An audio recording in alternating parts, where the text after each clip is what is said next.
okay? Because this is so small, the nucleus is so small compared to how far the electrons can be, you wouldn't even be able to see it. It would be a pinpoint on this page if this was the size of the atom. So then if you blow it up, you can see the nucleus, which has some protons and some neutrons in it. The electrons are somewhere out here. They're actually not going in orbits or circles or ellipses or any of those things around the nucleus. They are somewhere in this general area. We'll talk more about that theory later as well.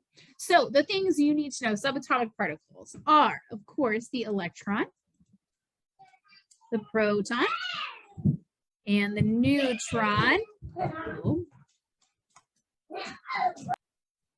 And the things that we need to know about these electrons, protons, and neutrons are where they are, what their mass is, and what their charge is. So all of these particles are a little bit different. The electrons are, of course, on the outside. They're in what's called the electron cloud. And protons and neutrons are both in the nucleus. That's that dense positive center. Okay. Now, their masses, and usually we go on the terms of kilograms, right? That's our SI unit. So the masses are actually 9.11 times 10 to the negative 31st kilograms. Really small mass, right? This one is 1.67 times 10 to the negative 27th kilograms.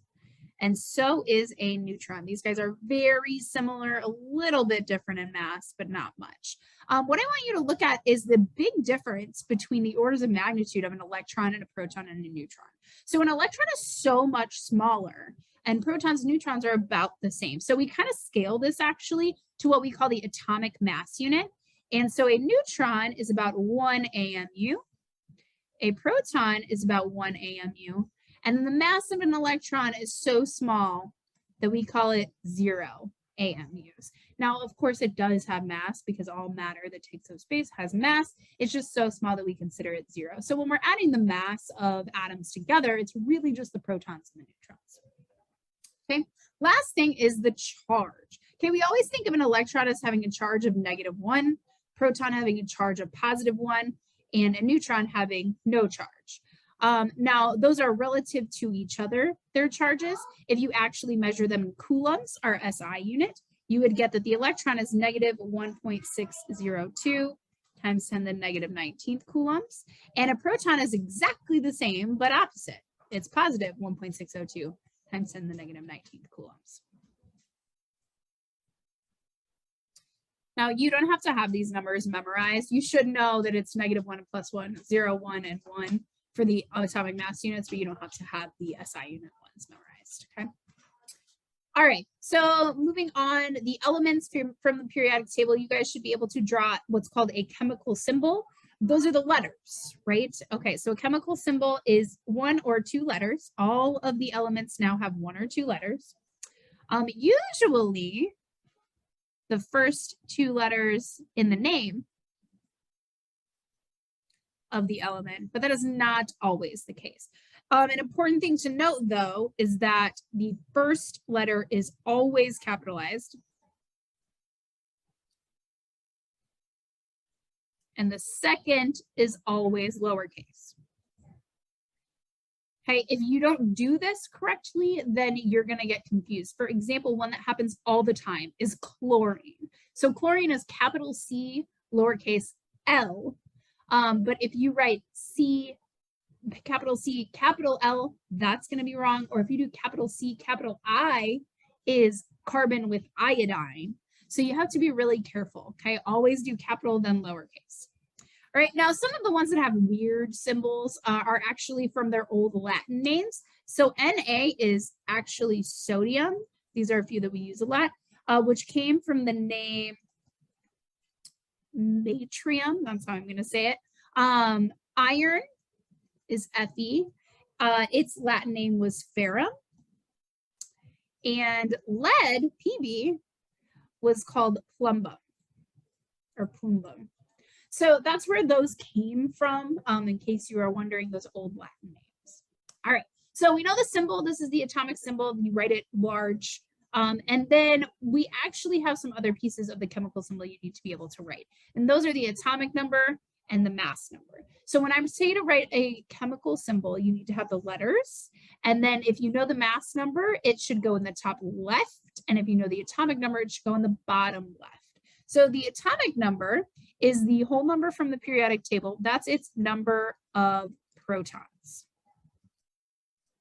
Okay, if you change the number of protons, you actually change the element.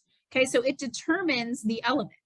Determines the element. So if you have a periodic table, like I'm going to provide you, then you can tell by how many protons what element it is, always.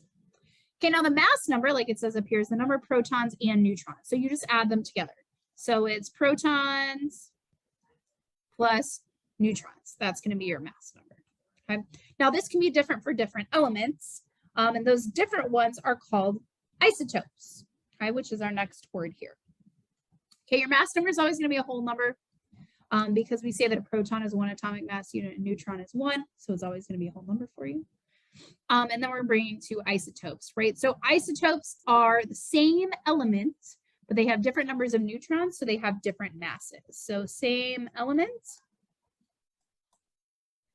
different number of neutrons. Okay, so I have some examples of isotopes right here.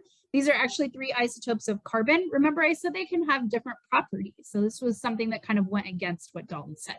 Carbon 12 versus carbon 13 versus carbon 14. Carbon, we use carbon dating a lot, and that's because the carbon 12 is not radioactive, whereas carbon 13, carbon 14 is radioactive. So we can actually determine how old something is based on how much radioactive material is there. So looking at these, the top left number, for example, in carbon 12, so this is one right here, is carbon 12. If I was to write it out, that's what I would write. The 12 is the mass number, so that means it has 12 protons plus neutrons. So if it has 6 protons, that means it must also have 6 neutrons. Okay, you change the number of neutrons, you change the mass number. Okay, so an element with 3 stable isotopes has 82 protons. Now, if you know how many protons it is, you can tell what the element it is. So go check out your periodic table, or you can also go to ptable.com. That's the one I use a lot of the time when I'm at home. And you would see that something that has 82 protons is lead, Pb. So it says to write the 3 stable isotopes that each contain 124, 125, or 126 neutrons. So if I was going to write these, they're all lead because they all have the same number of protons, okay, which is 82. So I can put my 82 down here. 82, 82. Now the thing that's going to change is the mass number. And remember, that's protons plus neutrons, so you need to add them together. So there's lead 206, there's lead 207, and there's lead 208. Okay, now again, you might see them written differently depending on how a question is asked. I can write lead 206 in a sentence. That would mean lead with a mass number of 206.